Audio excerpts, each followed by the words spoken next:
Well, welcome to our newest edition of From Brian's Brain. And Brian, I see you're ready for the holidays. Yes, I am, Joan, whatever your name is, Joan. It's Joan. That works. Yes, the great divine. There you go. Yeah, I am. Christmas is one of my favorite holidays, next to Thanksgiving. But it's gotten a little bit different for me over the years. In the beginning of when I was first diagnosed with Alzheimer's, it just carried over from one year to the next. But as I've progressed a little, well, more than a little, but as I've progressed, I've noticed that it's a little different. It's a little different now. Well, how so, Brian? Well, I tend to, I have bouts of anxiety. And when there are, 2 or 3 people that visit us and so forth, it's not bad. But then when you get maybe around 10 or 12, it gets a little overwhelming for me. It used to be where I would enjoy the more the merrier, but now it's turned out to be the more the unmerry, I guess that's a word. And I have to actually excuse myself and go into the bedroom and close the door just to take about 15 minutes of time to regroup myself, to talk to myself that, hey, it's Christmas time and people have come over here to embrace that. And it's supposed to be a joyful time. So take your few minutes to regroup yourself and get back out there. And I think that would be, I think it would be good that if, because we had talked about this a little bit ago, that if you are having a Christmas get together, whether it's with family and friends, a group of people, and it doesn't really matter the size of the number of people that you have invited, but it would be good to have a quiet area in your home designated for that person to go to if they are experiencing a little bit of anxiety because of the number of people that are there. Well, Brian, that makes a lot of sense. And I wonder too, your message, as you talk about this, it's just something natural that we should do. And I think as those of us who are entertaining, we need to be okay with that and not necessarily feel like we've done something wrong.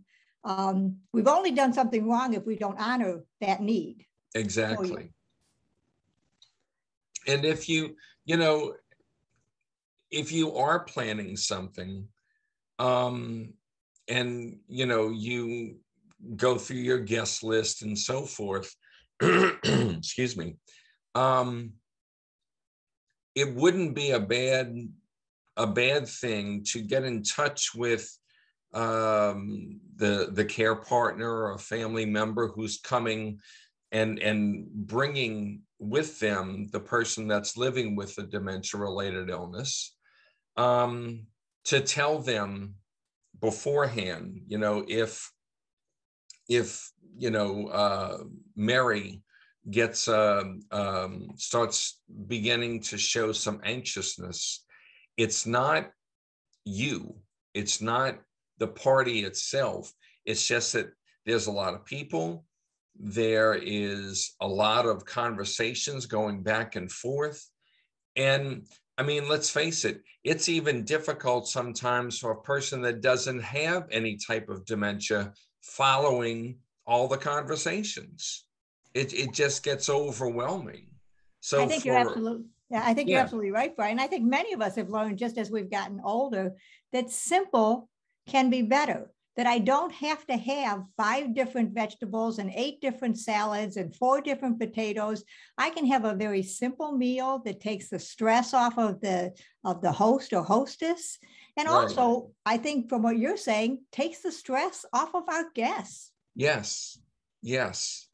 Make it make it joyful, make it fun, but there may be that time where the person that is living with dementia, um, it gets a little bit too overstimulating, and let them go into a quiet place.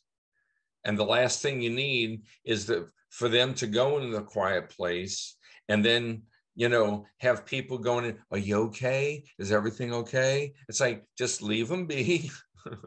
you know, that's good. It's like, look, I can't make this stuff go away. It's here. So just, I'll come out when I'm ready. And, it's a learning experience too, for a lot of people. Especially if they're not used to being around someone that has a dementia-related illness. So, it's just one of these things that you may want to be sure of who's coming and if they may need that seclusion to get away from things for about 10 or 15 minutes, and then they'll be okay.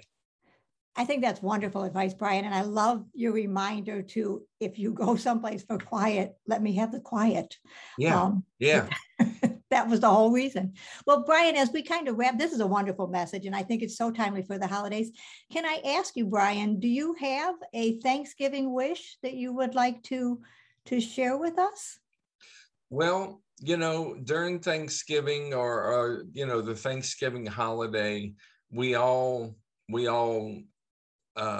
want to have a nice celebration, but I'm not trying to single us out, people with dementia, but I'm thankful actually for my family, because when Maureen and I were married, you know here she was, and I had questioned her so many times. It's like, are you sure you want to marry me? Knowing what you know.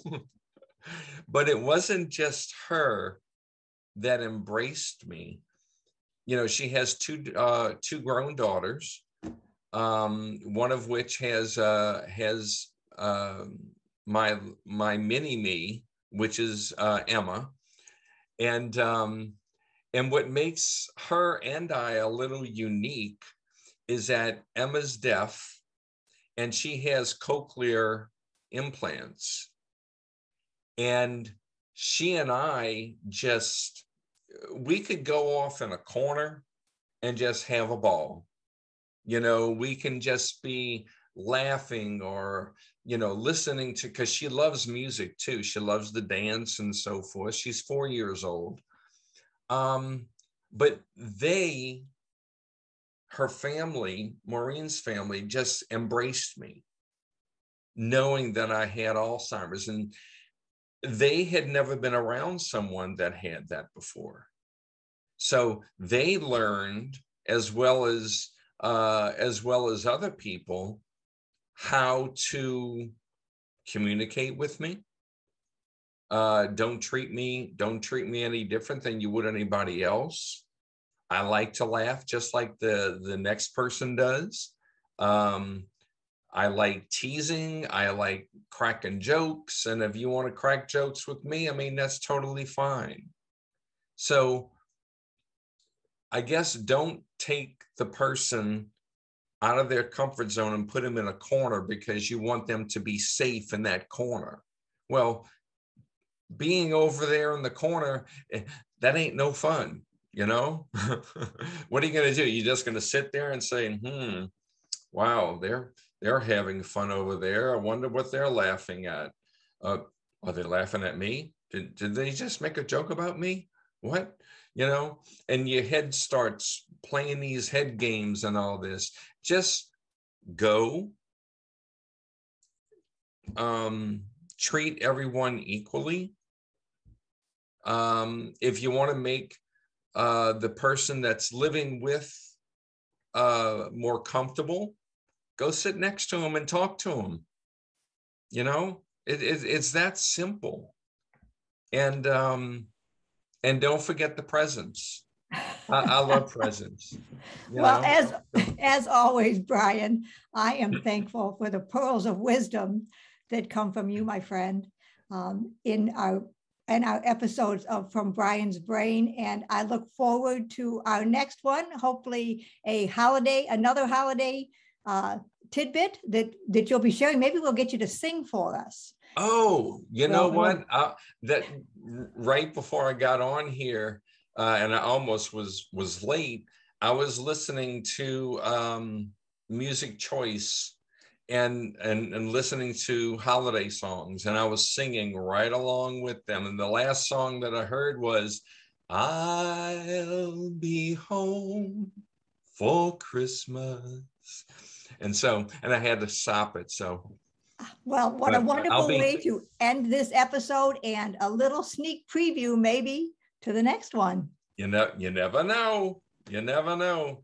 And since Thanksgiving is our next major holiday, may each one of you have a very, very warm, happy, and delicious Thanksgiving. Be sure to, what the best thing to do is go around the table, or, whatever setup you have. And if they feel like it, let your guests and let your family members let everyone know what they're thankful for. And that's always a good thing to start out the holiday. And a great way to end our episode of From Brian's Brain. That's right.